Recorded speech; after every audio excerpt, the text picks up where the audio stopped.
Ok, xin chào mọi người. Cái chuỗi video này mình sẽ phải Welcome back to another edition of Anatomy of a Trade. I'm your co-host John Colucci. là With gọi me là here today bình luận is với my cái co-host vừa bình luận vừa Franz. trao Hello, đổi bằng Franz. tiếng How Việt are you? cái John, video I'm doing Anatomy of great. a Trade của mấy sếp Hope này. everything's going well with you. And today we've got Thì a mấy sếp này thường thường là trade có một cái in anatomy rất là giải a phẫu của một cái crypto cú trade á, trong vòng 15 dent phút. Thì mình by sẽ bình one luận of với các our bạn trong video này. Thứ nhất là WTTC2 để các bạn students, Wesley. So, cùng trao đổi với you want mình, to thứ take a hai look nữa at để it? mình Absolutely, but I tập trung want mà to mình give hiểu some sâu cái props video này. where it's due. Franz featured one of his Ông trades Franz on này là học trò kỳ cựu của Frazier's Wyckoff, Power học Charting trò show kỳ cựu that's Wyckoff coming của up shortly ông thầy for Roman. Còn anyone ông who John wants to check Colucci it này là out. cộng But sự. Franz on the hot Ông chuyên về seat. cái mảng Check it code á, ông out. chuyên mảng Power charting. mảng lập trình scan Or này nọ YD5 actually. về So Wyckoff. let's take a look at this trade. Thì cái trade này What do là you cái see trade here, mà Franz? một cái khung Well, John, it khung looks 4 to giờ. me, and this is a Cái này 4-hour là mấy chart, ông trade crypto á ha. starting Tiền tử. in kind of late last year, or at least Lấy three quarters of the way year, tức through là last cái year, and you cuối see năm a 2021. very, very climactic looking Climatic run looking tức là into a nó nói là một cái definitely buying climax ha. climactic looking Ở cái phía bên peak trái của biểu đồ. we almost want to characterize as a hypodermic. Thì chúng ta muốn thấy là cái đặc tính của Look cái at the phân phối amount hypodermic, volume phân phối dạng kim tiêm hay là phân phối towards dạng the mà end of this máy nhà. run, and when we see that, Thì chúng ta nhìn as volume thì chúng ta Wyckoff thấy là students, cái we know that what we're looking at nếu is mà not just có phiên á demand, thì chúng ta thấy but we're là also looking at supply coming thì in khi mà and volume tăng stopping volume tăng action. ở So, trong một cái buying climax thì nó không the chỉ là cái stopping demand mà nó action còn là một is pretty nó còn aggressive, chứa cái supply trong đó, thì and nó we sẽ là một cái see stopping the action.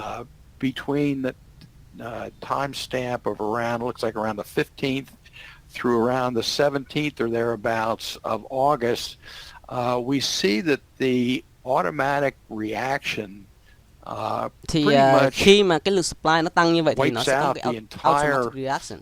end of the climactic move to the upside. So that might be telling us something initially. What do you see here, John? Well, certainly climactic run. Let's point this out right here. You did touch on that. But notice how really a single bar has constituted our buying climax at the conclusion of that run. And then we have a very rough channel down with stopping action punctuated by some lateral movement right in that area. So this is an example of when a single bar can constitute a Wyckoff element as opposed to a group or range of bars.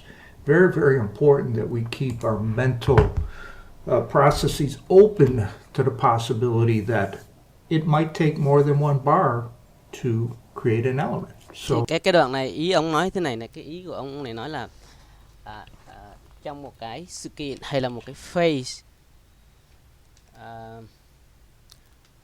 của Wyckoff á, nếu mà chúng ta là Wyckoff tức là những người mà những người giao dịch theo phương pháp Wyckoff, gọi là Wyckoff, thì chúng ta phải hiểu là cái sự kiện nó xảy ra nó có thể là không phải chỉ trong một cái single bar, không phải là chỉ trong một cái nến duy nhất, mà nó có thể là cụm nến hoặc là một cụm swing ha. Để mình diễn đạt lại cái ý này xíu. Cái book. Xin lỗi các bạn, cái này mới cài win lại.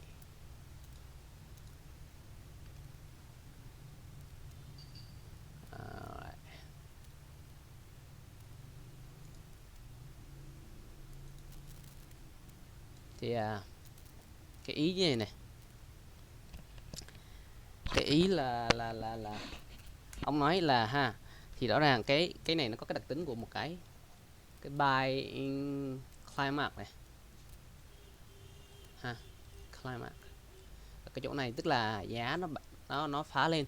Ông McNamee gọi là tennis ball action, tức là bật lên rất là mạnh. Và trong cái volume chúng ta nhìn á là nó có tăng như này, thì cái volume nó tăng như vậy, tăng đột biến như vậy, thì phải phân tích là trong cái volume tăng này nó sẽ có hai cái thành phần là demand nó tăng, thì supply nó cũng tăng trong cái volume như vậy luôn. Và cái supply này chính là cái stopping action. Thì stopping action thì nó ở đây này, cái hành động tiếp theo của giá nó xác nhận là cái này là buying class rồi, nó có dài hạn như chúng ta assumption, tức là chúng ta giả định là đây là buying climax ha. Nếu mà cái giá nó mới tới đây này thì cái loạt giá tiếp theo này nó xác nhận là đây đúng là buying climax rồi, và nó chính là automatic reaction. Và cái ý của ông nói ở đây là cái cụm này nè, nó là một cái turf, tức là một cái channel turf channel, tức là một cái channel đi xuống và nó đi như thế này này, chứ nó không đơn giản là chỉ là một cái nến, như đơn giản là một cái nến ha, nó có thể là nhiều cái nến cộng lại. Ok, cái đoạn tới thời điểm này, đoạn này là thế, các bạn nghe lại xíu các bạn sẽ thấy này. Stopping action punctuated by to the upside. So that might be telling us something initially. What do you see here, John? well, certainly climactic run. Let's point this out right here. You did touch on that. But notice how really a single bar has constituted our buying climax at the conclusion of that run. And then we have a very rough channel down with stopping action punctuated by some lateral movement right in that area. So this is an example of when a single bar can constitute a Wyckoff element as opposed to a group or range of bars. Very, very important that we keep our mental processes open to the possibility that it might take more than one bar to create an element. So that's what I'm seeing right there. Franz, what we might also move this phase A line over just slightly to right here, perhaps. Yeah, I would agree with that. So anyway, well, let's talk about this this secondary test a little bit. Notice that initially there are a couple of widespread bars, but they seem to run out of gas, and we're not able to recover back to the previous highs. So our test is sort of in the middle part of this overall range that Wesley's very well identified. And that in itself can be telling us something. Typically after a reaction, you get people that you get buyers, I should say, that are seeing at least short-term value and considering the move to have moved the instrument to an undervalued position, and you could also have some short covering as well that causes this movement back up, but it doesn't really carry that far, and that could be telling us something about the developing bias of this move. Ok, cái đoạn này là mấy đại ca này phân tích tới cái secondary test, cái đoạn này các bạn. Thì cái này nó cứ lặp đi lặp lại thôi, và nó ăn mòn vào cái bộ não của chúng ta để chúng ta nhìn một cái biểu đồ thì nó lặp đi lặp lại với cái cách phân tích như vậy thôi. Cách phân tích là mình cũng nhắc đi lại là giả định, sau đó là cái tiếp theo là mình có xác nhận được cái giả định đó hay không, hay là phủ nhận ha. Nó luôn là như vậy, assumption và confirmation or failure. Đó là cái cách của phân tích của thầy Roman á. Thì đến cái đoạn này automatic reaction rồi, ông Frost này ông nói này là nó sẽ có mấy cái nến này rất là mạnh luôn, gọi là widespread volume tăng này. Nhưng mà thì sao? Nhưng mà nó, cái nỗ lực của nó chỉ đạt được là không lên tới đỉnh của buying climax, và nó chỉ được 50% thôi. Thì ông phân tích là cái đoạn automatic reaction này nó là một cái vùng undervalue, tức là khi mà giá nó giá nó phản ứng về vùng này thì nó có một cái nhóm nó mua vô, đó có nhóm buyer này nó mua theo, nó vì nó thấy cái giá trị nó đi xuống, nó thấy cái vùng giá trị là nó mua, và bọn này nó mua thì cái volume nó tăng này, nhưng mà cái volume của bọn này nó tăng như vậy, nhưng mà cái giá nó chỉ đủ sức để nó lên tới ngang nửa đây thôi. Thì ở tới cái đoạn này là phase A đúng không, secondary state này rất là rõ luôn. Thì cái đoạn phase A này ông nói là như vậy là mấp mé nó developing bias, tức là nó cho thấy là ok, cái rand này có vẻ như là bán rồi đây, một cái rand mà phân phối rồi đây. Thì bây giờ giả định cái phase A này nó là phân phối, thì chúng ta phải đi tìm những cái dữ kiện để xác nhận là nó phân phối, hoặc là chúng ta thấy những cái sự kiện mà nó phủ nhận cái chuyện phân phối đó, thì chúng ta lại đổi bias sang cái tái tích lũy, đúng không? Thì cái Wyckoff của ông Roman ông chỉ lặp đi lặp lại vậy thôi các bạn. Và mấy ông đệ thì cũng phân tích cái trend này nó y chang cái phong cách như vậy. Nhưng mà không phải lúc nào cái phase A mà chúng ta có một cái bias là phân phối thì chắc chắn là cái vùng nền tích lũy đó, cái nền giá đó nó là phân phối các bạn. Nó có thể là nó đổi ở phase C, nó đổi ý, nó chạy thành là tái tích lũy, reaccumulation. Nên là đừng trong group mình thoát group rồi, nhưng mà đừng có cãi nhau cái chuyện là cái gì nó phải đúng, ngay cả nó đúng tới nửa đường đến cuối đường nó vẫn đổi ý là bình thường ha. Thật ra là đừng có cãi hơn, đúng thua nó mệt lắm, nó đem cái tôi rồi các bạn. Thì đó là cái cách mà phân tích biểu đồ của thầy Roman Gopongosov và ông đệ tử, thì mình thấy style là y chang luôn. Và cái cách mà thầy Roman thầy dạy giúp chúng ta có cái phản xạ nhìn biểu đồ nó rất là chắc cú luôn. Ví dụ như cái này đó chính là một cái chain of behavior, chain of character ha. Cái vùng phản ứng này nó ít này, nhưng mà cái này là một cú xuống dưới đây luôn, thì thành ra nó thành một cái vùng trading range mới. Và nhiệm vụ của chúng ta là khi có chain of behavior, chain of character, nó sẽ có một cái vùng tích lũy, một cái vùng nền giá, thì chúng ta phải xác định là bias của nó là gì. Chúng ta phải xác định được là thời điểm nào chúng ta vào lệnh và đặc tính của cái vùng của cái bias đó, character ha. Cứ 1, 2, 3 lặp đi lặp lại. So at any rate, that's something to keep in mind. And then we test this area again a few days later, but we're not able to overcome this high, and we go right back down to the lows of the trading range. We do see a significant reduction in the overall volume. So if you look between the 16th and the 1400 timestamp, which is going to be somewhere around probably the 25th or so of August, we do see this typical collision between buyers and sellers that happens within phase A and early phase B, and then there's just exhaustion. And look at how the volume just dries up here at the lows, and where cái đoạn này thì nói là gì các bạn? Tức là bắt đầu sang đầu phase B rồi ấy, này nó buyer với seller nó đánh nhau một chập, nó mệt. Thì khi nó mệt thì nó thể hiện cái volume là cái volume nó giảm này.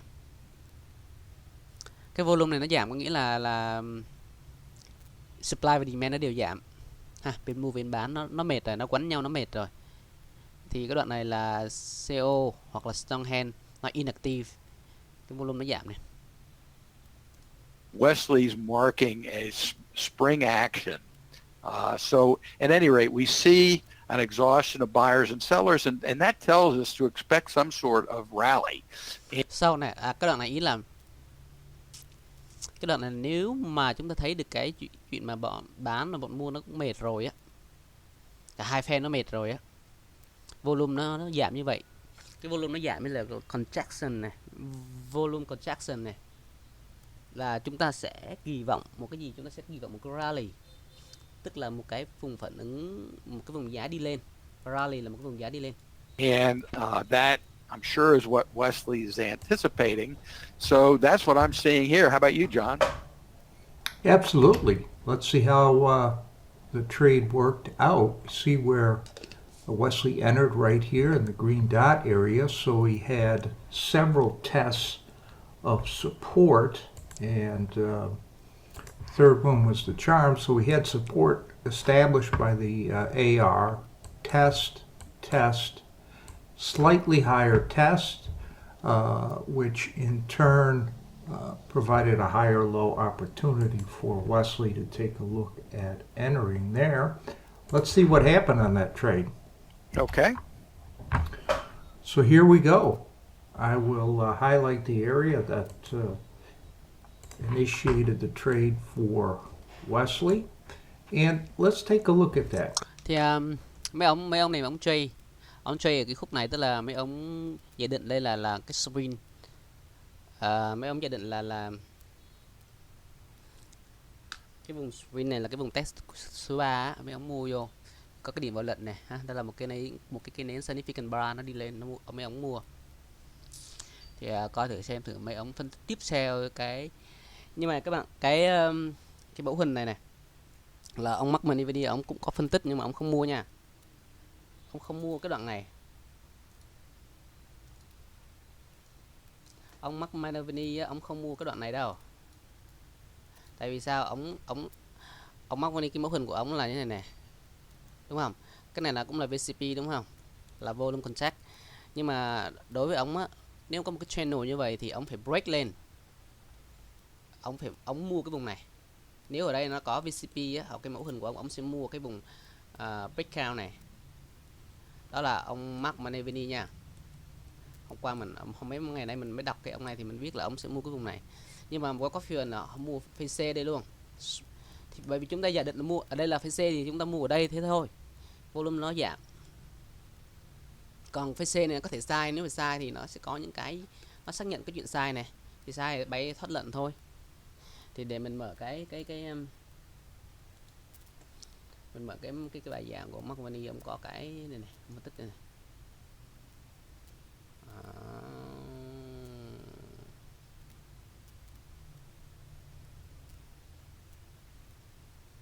Đâu rồi?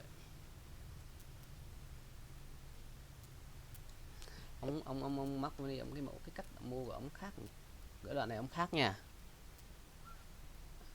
Nhưng mà đây ha, đại ca này Mark Maniveni ông mua, ông không mua thì ví dụ như đây thì chẳng hạn như hai ông kia ông nói là cái trade cú trade đó ông mua ở đây, có phải là ở đây không? Hạn ông mua ở đây VC đi, hoặc là test của VC này là mấy đại ca mua một cái cây mà cái nến size upstream 3 ha. Nhưng mà ông Mark Maniveni ông mua ở đây, ông mua cái này, cái vùng private point này ha, ông mua ở đây, ông không mua ở đây đó. Đối với ông Mark Maniveni ông nói ông mua ở đây là sớm quá, hoặc là cái sai lầm của trader. Nhưng mà không sao, cái này mấy ông này mua ở đây thì ông thoát lệnh ở đây thì nó cũng đâu có lỗ. We had, as I indicated, several tests of support being established by the AR, but look at what a beautiful little structure we have here on this shorter time frame. So support, multiple tests, and in terms of looking at the support area, our best rally off support is right there, and that happened to be right where Wesley got in. I wouldn't say it's a rally of particularly high quality, but it was indeed a rally off support. What are your thoughts, Franz? Sure. When we have this reduction in volume like we do between the 1400 number and the beginning of September, we can expect some sort of a rally. So great catch there, Wesley. Now let's look at what this rally actually accomplishes. We're not able to even overcome the highs of the two previous tests in the trading range, and there's some elements that we can see of supply coming in. We make another effort after the initial thrust to move higher, and again it's rejected, and very good exit, very good identification of the fact that, hey, you know. Ok, thì mình nói tiếp cái đoạn này. Cái video cái kiểu này thì nó sẽ bị dài và nó sẽ bị khó chịu nha các bạn. Đây ông nói là Ok, thì là mấy ông thấy thế này nè, volume nó giảm, và thì mấy ông nghĩ là chúng ta nên kỳ vọng một cái rally, tức là một cái đợt giá đi lên, và mấy ông giả định đây là C, spring, mấy ông mua. Nhưng mà mấy ông mua xong mấy ông thấy là cái rally này nè, cái rally mà ông mới nghĩ này nè, nó yếu, tức là nó không đủ sức để nó lên tới cái đỉnh này luôn. Và sao? Và nhìn volume này, supply nó tăng, tức là ví dụ như cái vô ở đây nó tăng á, một cái vô này nó tăng đúng không, vô này nó tăng này, thì nó sẽ hàm chứa là cái supply nó tăng và cái demand nó được tăng. Nhưng mà cái demand này nó lại không đủ sức để nó lên tới cái đỉnh trước, không đủ sức để lên vùng kháng cự, thì đây là một cái demand nó không đủ chất lượng. Và cái supply rõ ràng trong cái supply hàm chứa này nó là cái supply bán của cái bọn trong hand, đúng không, tức là bọn mà nó có khả năng nó control cái đường giá. Và chúng ta nhìn này, ở cái đoạn này bắt đầu là VSA, chúng ta sẽ phân tích về efforts, về result, chúng ta sẽ phân tích về cái spread của giá ha, và cái commitment của giá. Và rõ ràng ở cái cây nến này là mấy ông nói là thoát lận được rồi, bởi vì nó gì, down effort nó tăng và down result nó tăng, có nghĩa là có sự hài hòa về effort và result, và nó cho thấy là ở đây là có cái hành động bán ra. Ông Mark Maveny thì ông lại dùng cái từ là high volume in và high volume out, có nghĩa là high volume in là nếu như mà vol tăng, giá tăng là ok, còn high volume out, high volume out có nghĩa là rally, tức là giá tăng vol tăng, còn high volume in tức là giá giảm vol tăng. Ông nói ở đâu đây này,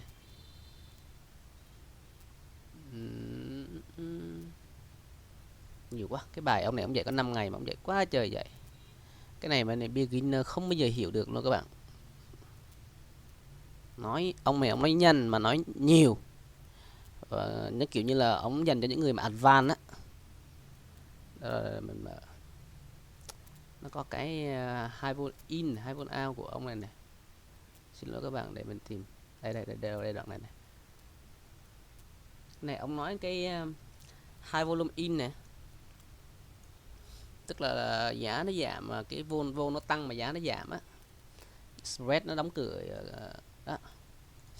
This is probably not going anywhere by Wesley, and his exit right there with the little green circle that he's got indicated. And you can see what happens immediately after that. And it's really an indication that the bias of this whole little range here, not necessarily a little, but this entire trading range has changed. Initially, we would expect that if we enter as from an uptrend, we would expect the bias of the range that comes afterwards to be a reaccumulation, but it has to be confirmed or to fail. And right here we're seeing that failure. Nè, mấy ông nói nè, nếu mà chúng ta mà giả định cái vùng này là vùng tái tích lũy, nhưng mà nó có thể là được xác nhận hoặc là bị phủ nhận, không? Cái này mình nhắc đi nhắc lại rất là nhiều lần luôn, và hiểu cái này là coi như học Roman ok. And right here we're seeing that failure, and we got some clues about it earlier. Là ông nói là ok, bây giờ giả định là cái này là vùng tái tích lũy, nhưng mà bây giờ thấy một cái gợi ý, thấy những cái dữ kiện là nói cái đó sai rồi, nó fail, tức là chúng ta thấy được những cái gợi ý là phủ nhận cái giả định bias của chúng ta. So at any rate, the bias changes, and Wesley's bias trend, he's got a nice little swing trade here. He might have been thinking this is going to develop into maybe a sign of strength rally, which it didn't, but he got out and saved his. Chúng ta là giả định là cái này là swing, thì chúng ta sẽ mong đợi đây là sẽ có một cái sign of strength, tức là SOS, nhưng mà đây nó không xảy ra điều đó, thì có nghĩa là chúng ta đã fail cái giả định rồi. Thì ở đây không lỗ nghe, chúng ta vẫn có một cái little swing, tức là một cái lệnh đánh ăn được một khúc nhỏ ha, cái swing nhỏ. Bacon, so to speak. So, what do you see, John? Well, certainly I'm in John, agreement there, không có hỏi Franz, lại, but take a look at this beautiful little structure right here. Momentum move, climactic action, reaction, secondary test, phase A, test low, test high, upthrusting action here, sign of weakness, LPS rally, fail. And then, of course, we have another structure right there under the ice, broken ice type structure there. So, structurally speaking, this chart presents a lot of interesting aspects for us because we had a singular bar kicking off our buying climax. We had a group of bars forming our reaction. We had a accumulation range low, and then we had a distribution range that brought us into failure and gave us the distributional character for this entire range. One note on time frame, this is a 4-hour chart, so really looking back to a day, a week, something larger in terms of time frame might help us detect what exactly we're in for. We see a rising ông nói là chart này trend to a 4 buying giờ thành climax, ra but chúng in ta có fact, thể nhìn cả this cái could khung be daily to a hoặc lower là high in a cái larger lớn hơn. structure. So Để chúng always ta thấy need một to cái bức be tranh lớn aware of hơn, larger time một chút frames. mình lớn hơn. Franz, why don't we give some Để thoughts chúng to ta the biết score in là this điều gì đang trade? thực sự xảy ra. Bias looks like it was long. That was correct in terms of that trade at that time. What Mấy are ông your này có cái thoughts? bảng phân tích là I post think that analysis, tức là we phân tích could sau khi đánh á. definitely possibly say that he got the bias right, or we could say that he got the bias right of this little swing trade right, but the bias of the overall range had changed from bullish to bearish. So maybe I'd give him a 50-50 on the bias. That would be my rating. We'll go half. Timing. I like the timing. He got in on a springy test and was up into the range and had good sense.